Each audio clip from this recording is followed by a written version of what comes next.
Hello दोस्तों, आप सबका विराट स्टडी 7 चैनल पर स्वागत है। आज दोस्तों हम आप लोगों के लिए लेकर के आए हैं गुणनखंड एवं गुणज, फैक्टर्स एवं मल्टीपल्स। आइए देखते हैं दोस्तों कुछ क्वेश्चन है हमारे पास। सबसे पहला क्वेश्चन हमारा है दोस्तों 9 तथा 7 दोनों का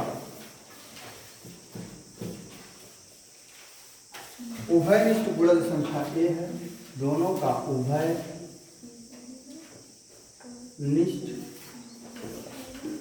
गुणज संख्या ए है। यह संख्या 1200 तथा 1300 के बीच में है। यह संख्या 1200 तथा 1300 के बीच में है। संख्या ए क्या है? संख्या ए क्या है? विकल्प में दिया गया है 1197, दूसरा विकल्प है 1260, तीसरा विकल्प है 1206 और चौथा है आपका 1200। क्वेश्चन को देखेंगे, फिर से दोबारा पढ़ेंगे। 9 तथा 7 दोनों का उभयनिष्ठ गुणज संख्या ए है। यह संख्या 1200 तथा 1300 के बीच में है। संख्या ए क्या है? तो सबसे पहले यहाँ पर यह कह रहा है कि ये जो भी संख्या है वो 1200 और 1300 के बीच में है और वह 9 और 7 दोनों से डिविजिबल। तो यहाँ से सबसे पहले हम 9 से डिविजिबिलिटी चेक कर लेते हैं। तो 9 से डिविजिबिलिटी चेक करने का रूल क्या होता है बेटा? उस संख्या के अंकों का योग अगर 9 से डिविजिबल है तो वह संख्या 9 से कट जाती है। जैसे अगर इसको देखेंगे 7 9 7 कितना हो जाता है? 16 और 2 18, यानी 9 से ये भी डिविजिबल है ना। 18 आ गया, 9 दूनी 18 होगा, यानी ये 9 से डिविजिबल हो जाएगा। यह भी हमारा 9 से डिविजिबल होगा। 6 2 8 और 1 9, 9 1 9, यानी इसमें 6 3 9, ये भी 9 से डिविजिबल होगा। ये भी 6 6 12 और 12 3 15, ये 9 से डिविजिबल नहीं होगा। समझ गए ना? तो एक विकल्प तो हमारा कैंसिल हो गया, एक विकल्प कैंसिल हो गया ना। फिर इसके बाद में चेक कर लेते हैं 7 से कौन कौन डिविजिबल होगा। तो 7 में डिविजिबल होने के लिए देखो यहाँ से, अगर इसमें 7 से डिवाइड किया जाए बेटा, तो 7 से अगर इसमें डिवाइड किया जाएगा तो कटेगा ये। देख लो ऐसे 11 9 7 करके देख लेते हैं। 7 7 का 7 हो जाएगा।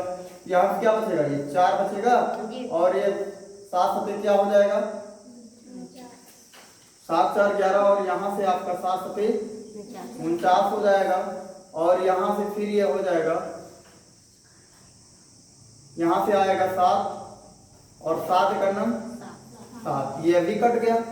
तो 9 से कटेगा कि नहीं कटेगा? एक में 7 9 देख लेते हैं। 7 1 8 और 1 9, 9 दूनी 18, 9 से 11 9 7, 9 से भी चेक कर लेते हैं। तो 9 1 जा 9 हो गया। यहाँ से फिर ये हो जाएगा, कितना बचेगा? यहाँ से 2 बचेगा, यहाँ से 9 हो जाएगा। तो 9 3 27 हो जाएगा। ठीक है, 9 3 27 हो जाएगा। यहाँ से फिर हमारा 2 बचेगा और यहाँ से 9 3 27 हो जाएगा। यानी यह संख्या क्या हुआ?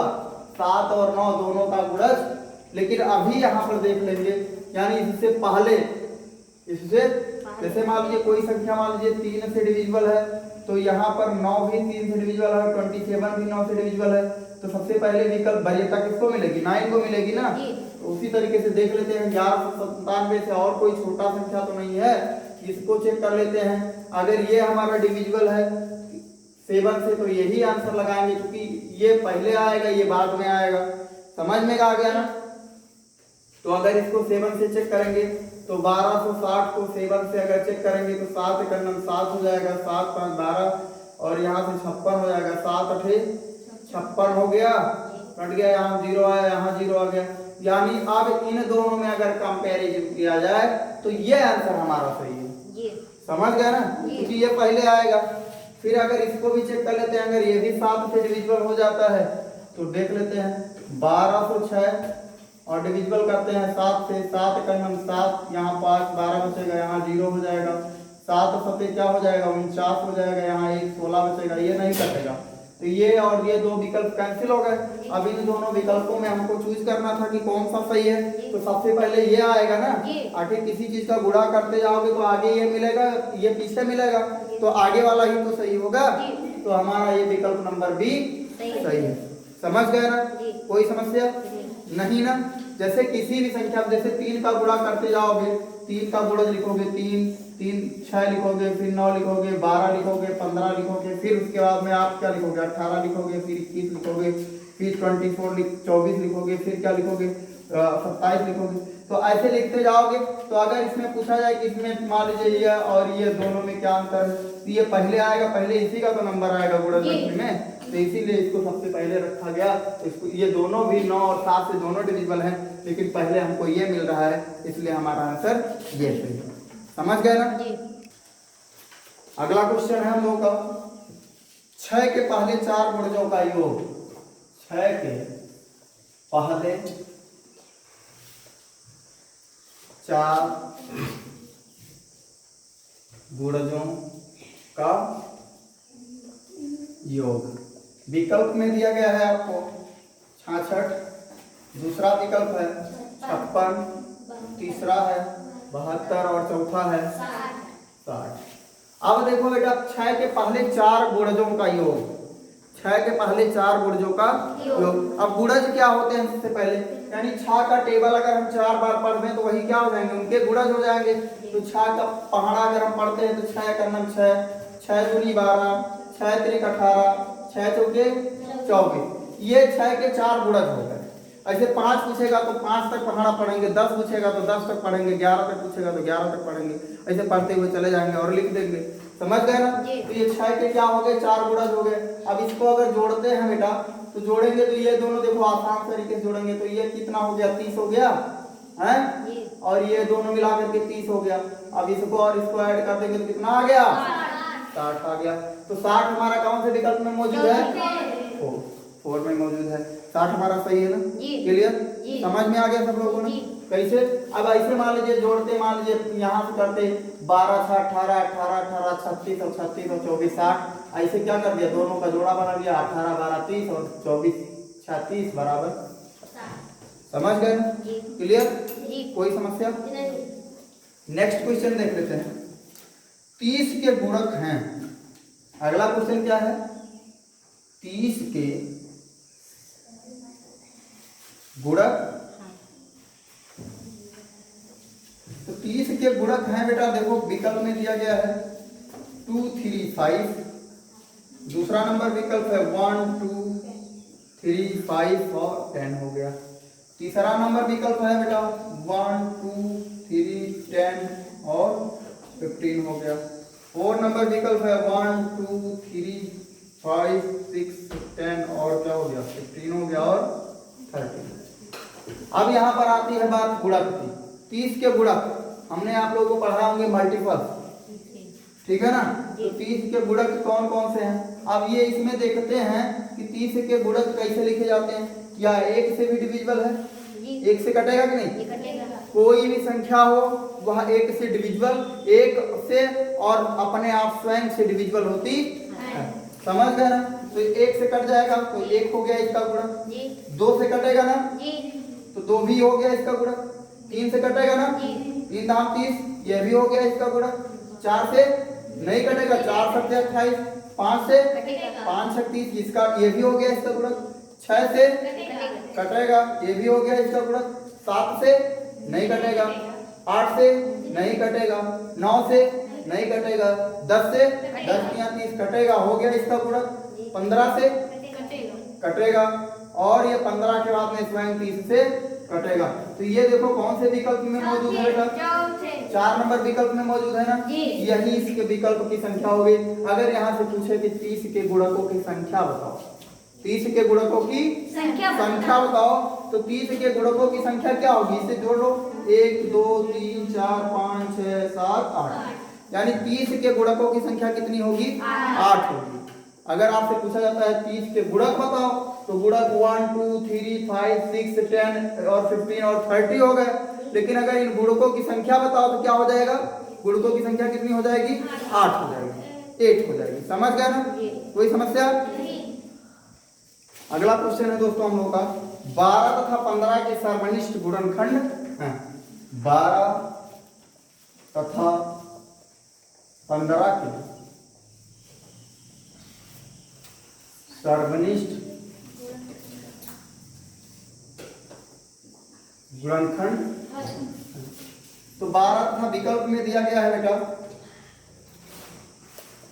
1 2 4। सेकंड नंबर विकल्प है 1 3 15। थर्ड नंबर विकल्प है 1 12।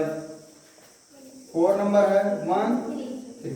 अब इसके सर्वनिष्ठ गुणनखंड, सर्वनिष्ठ गुणनखंड का मतलब जो कॉमन हो। अब आप लोगों को हम अगर इसको फैक्टर मेथड से बताएं तो 12 का फैक्टर क्या होगा? 2 से कटेगा 6 आएगा, फिर 2 से कटेगा 3 आएगा, फिर 3 बन जा 3 हो जाएगा। 15 का क्या होगा? ये 2 से कटेगा नहीं, 3 से कटेगा 3 5 जा, बस हो जाएगा। हो गया कि नहीं हो गया? और यहाँ से अगर मान लिया 5 बन जा 5 हो गया। तो इनका फैक्टर क्या हुआ? इनका फैक्टर क्या हो गया? 1 हो गया, 2 हो गया, 2 हो गया और 3 हो गया। इनका भी फैक्टर क्या हो जाएगा? 1 हो जाएगा, 3 हो जाएगा और 5 हो जाएगा। तो ये कॉमन हो गया और ये कॉमन हो गया, बस। और कोई कॉमन है? हैं? यही तो इसके उभयनिष्ठ हुए। तो 1 और 3 कहीं है? कहाँ है? विकल्प नंबर 4 में है। ये विकल्प नंबर 4 हमारा सही है। समझ गया? आ गया ना? जैसे हम लोग HCF निकालते हैं, अगर इसका HCF पूछा जाए तो क्या हो जाएगा? 3 हो जाएगा। समझ गया? आ गया? कोई समस्या नहीं। आगे क्वेश्चन देखेंगे हम लोग।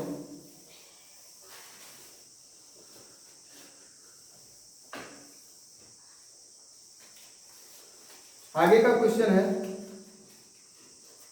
4 के पावर 11 यानी 4 के पावर 11, 7 के पावर 5 और 11 के पावर 3 के अभाज्य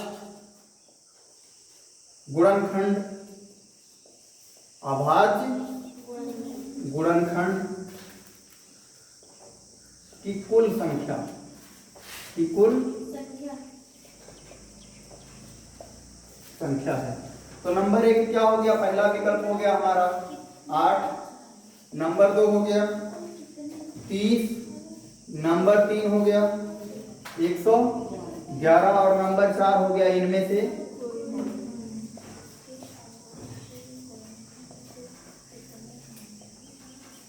चलिए आइए देखते हैं क्वेश्चन को।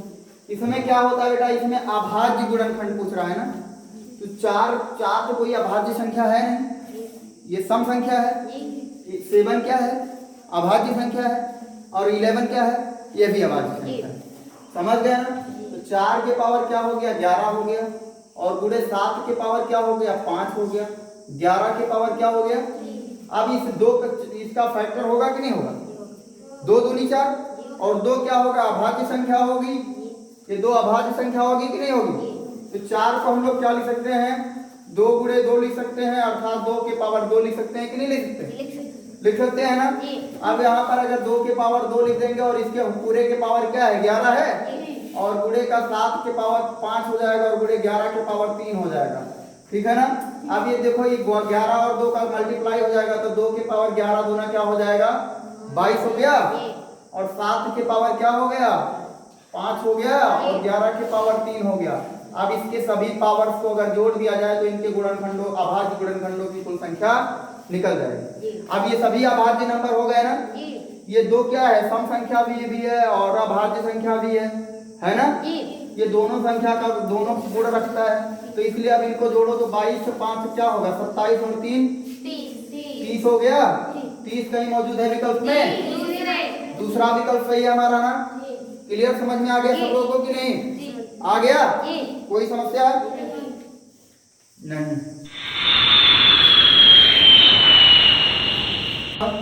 30 के सभी गुणनखंड कितने हैं? 30 के सभी गुणनखंड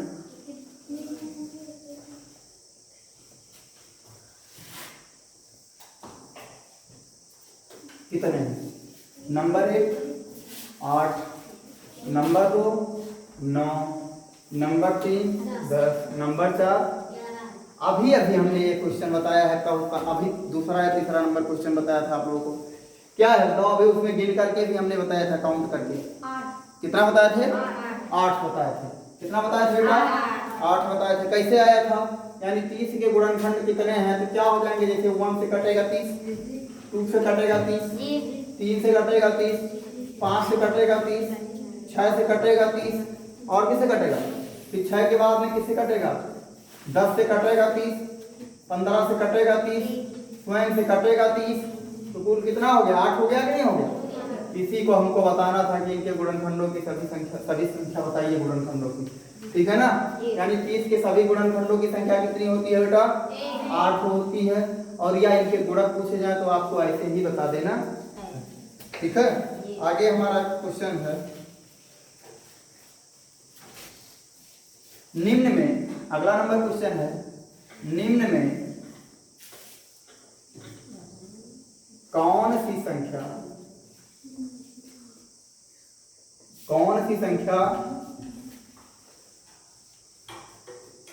अभाज्य है? निम्न में कौन सी संख्या? पहला विकल्प हमारे पास 6, दूसरा है 5, तीसरा है 9 और चौथा है 12। इसमें पूछ रहा है बेटा कि कौन सी संख्या अभाज्य संख्या है। कोई बताएगा इसमें से?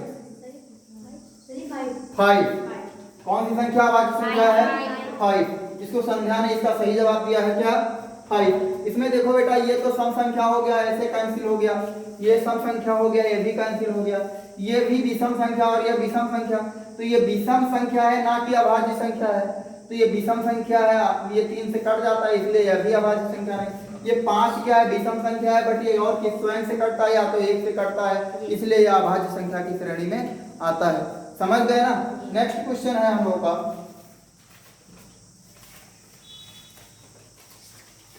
यहां पर अगला क्वेश्चन है दोस्तों, अगला क्वेश्चन है 40 से छोटे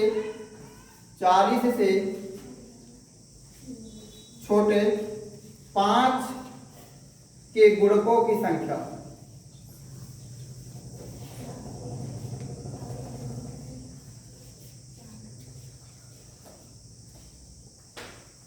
5 के गुणकों की संख्या है। तो यहां देखो, नंबर 1 क्या है? 5, नंबर 2 क्या हो गया? 6, नंबर 3 क्या हो गया? नंबर 4 8। अब ये पूछ रहे हैं कि 40 से छोटे संख्या 40 से कम के 5 के गुणकों की संख्या। तो ऐसे देखिए, 5 का नंबर 5, 5 दूनी 10, 5 तिया 15, 5 चौके 20, 5 पचे 25 और 5 छक 30 और 5 सते 35 और 5 8 40 नहीं लिख सकते क्योंकि 40 से कम कह रहा है। तो ये कितने हो गए? 3 4 5 6 7, ठीक है ना। हमारा विकल्प नंबर 3 सही है। समझ में आ गया ना। ऐसे क्वेश्चन कहीं आए, मान लीजिए अभी पूछता 60 से यानी 60 से छोटे 5 के गुणजों की संख्या, तो क्या लिखते? 55 तक लिख देते। समझ गया ना। तो लगभग कितना हो जाता? 11 बार लिख देते, है ना। यही सब तो हो जाता। ऐसे ही हम क्वेश्चंस को सॉल्व कर लेते, उनको कोई समस्या नहीं होती। तो बेटा आप लोग आसानी से, बहुत आसानी से क्वेश्चंस को सॉल्व कर पा रहे हैं कि नहीं सॉल्व कर पा रहे हैं? कर पा रहे हैं।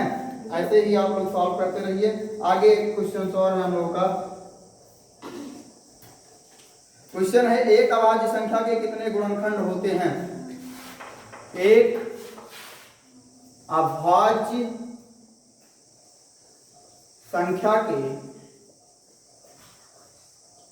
कितने गुणनखंड